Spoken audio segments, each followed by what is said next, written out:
पाकिस्तान दुनिया भर में सबसे ज़्यादा सीएनजी गाड़ियां इस्तेमाल करने वाला मुल्क है और अब इन तमाम सीएनजी गाड़ियों के मालिकान को एक नए अजाब का सामना है। हुकूमत बिजली की तरह गैस की तलब को भी पूरा करने में नाकाम होने के बाद इस मसले को भी आवाम के कंधों पर डाल रही है। मुल्क भर में कायम सीएनजी स्टेशन हफ्ते में एक दिन सीएनजी से महरूम रहेंगे और सीएनजी इस्तेमाल करने वाले महंगा पेट्रोल इस्तेमाल करने पर मजबूर होंगे।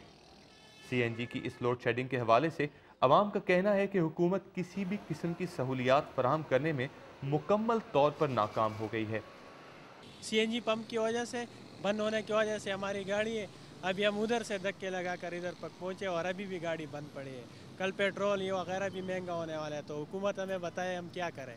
बहुत मुश्किल हो रही है और हम लोग तो सीएनजी पे ही सरवाइव करने वाले लोग हैं और आहिस्ता आहिस्ता हमसे सारी चीज़ें जो है वो एक एक करके ले ली जा रही हैं, तो बहुत मुश्किल है इस वक्त। सीएनजी बंद होने से जो लोग पेट्रोल अफोर्ड कर सकते हैं उनके लिए तो प्रॉब्लम नहीं है, लेकिन जो सीएनजी पे है, जिस तरह थोड़ा जिनका स्टैंडर्ड कम है, उनके लिए बहुत प्रॉब्लम हो रही है। बहुत सी गाड़ियाँ अंदर ऐसी हैं कि जो पेट्रोल पे कन्वर्ट नहीं होती क्योंकि लोग सीएनजी पे ही चलाते हैं, लेकिन आज सीएनजी बंद है, लोग प्रॉब्लम फेस कर रहे हैं और कोई भी इस वजह से खुश नहीं है।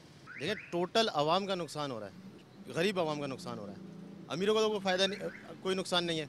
पेट्रोल डलवा लेंगे, पेट्रोल लेके चले जाएंगे, ठीक है ना। आवाम का नुकसान हो रहा है, टैक्सी वाला बेचारा रो रहा है, सुजुकी पिकअप वाला जो दिहाड़ी के ऊपर है वो रो रहा है, रिक्शे वाला बेचारा जो सीएनजी के ऊपर जो चल रहे हैं वो रो रहे हैं, ये लोग रो रहे हैं बेचारे। गैस की लोड शेडिंग मरीजों के लिए भी उस वक्त शदीद परेशानी का बाइस बनी जब ईदी और छीपा एम्बुलेंस गैस ना होने की वजह से बर वक्त सर्विस फराहम ना कर सके। ऐसा लगता है कि अवामी मसाइल हुक्मरानों का मसला ही नहीं। पाकिस्तानी अवाम जो पहले ही वसाइल से महरूम है, मौजूदा हुक्मरान उनसे एक एक करके मौजूद वसाइल भी छीनते जा रहे हैं। सूरत हाल बद से बदतर हो रही है, जिससे अवाम की परेशानियों में मजीद इजाफा हो रहा है। Abdul Qadir Sabri, Dawn News, Karachi.